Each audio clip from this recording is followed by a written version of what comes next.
सृष्टि के प्रारंभिक काल में जब देवताओं और असुरों के बीच अमृत पाने के लिए समुद्र मंथन हुआ, तब क्षीर सागर से एक एक कर दिव्य रत्न प्रकट होने लगे। उन्हीं दिव्य रत्नों में से एक थी अद्भुत प्रकाशमयी स्वर्ण सी आभा से चमकती कामधेनु। कामधेनु कोई साधारण गाय नहीं थी, वे सुरभि नाम से भी जानी जाती थीं। उनके बारे में कहा जाता है कि वे मन की हर पवित्र इच्छा पूर्ण कर सकती थीं। उनके शरीर में समस्त देवी देवताओं का वास माना गया है। उनके सींगों में ब्रह्मा, मुख में विष्णु और नेत्रों में शिव का निवास बताया गया है।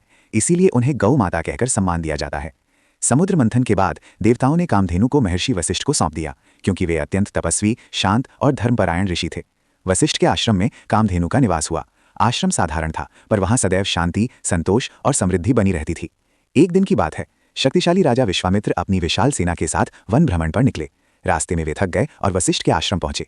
ऋषि ने अत्यंत आदर से उनका स्वागत किया। राजा ने देखा आश्रम में ना तो कोई बड़ी रसोई है, ना भंडार, फिर भी उनकी पूरी सेना के लिए स्वादिष्ट भोजन, फल, मिठाइयाँ और जल की व्यवस्था तुरंत हो गई। वे आश्चर्यचकित रह गए। राजा ने पूछा, हे ऋषिवर, ये चमत्कार कैसे संभव हुआ? वशिष्ठ मुस्कुराए और बोले, ये सब कामधेनु की कृपा है। राजा विश्वामित्र के मन में लालच उत्पन्न हुआ। उन्होंने सोचा, ऐसी दिव्य शक्ति यदि राजमहल में हो तो राज्य और भी समृद्ध हो जाएगा। उन्होंने वशिष्ठ से कामधेनु को देने का आग्रह किया।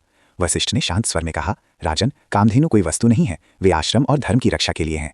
राजा ने बलपूर्वक कामधेनु को ले जाने का प्रयास किया। सैनिकों ने उन्हें बांधना चाहा, तभी कामधेनु ने क्रोधित होकर अपनी दिव्य शक्ति प्रकट की। उनके शरीर से असंख्य योद्धा प्रकट हुए। उन्होंने राजा की सेना को परास्त कर दिया।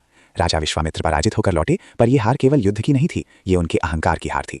उन्हें यह अनुभूति हुई कि एक तपस्वी ऋषि की आध्यात्मिक शक्ति एक शक्तिशाली राजा की भौतिक शक्ति से कहीं अधिक महान होती है। उसी क्षण उन्होंने राजपाट त्यागने का निश्चय किया और घोर तपस्या में लीन हो गए। वर्षों की साधना के बाद वे स्वयं ब्रह्मर्षि कहलाए।